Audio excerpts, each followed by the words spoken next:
Hozir mana kofega zakaz buyurtma berdik.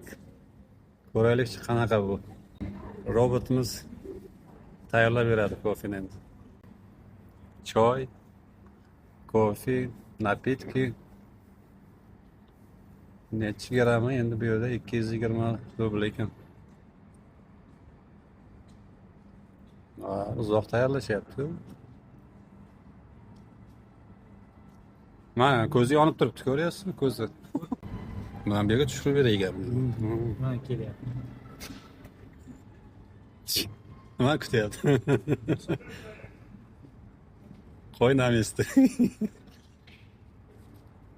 Ketdi, pastga tushsa kerak endi. Ana. Pastdan olasiz. Mana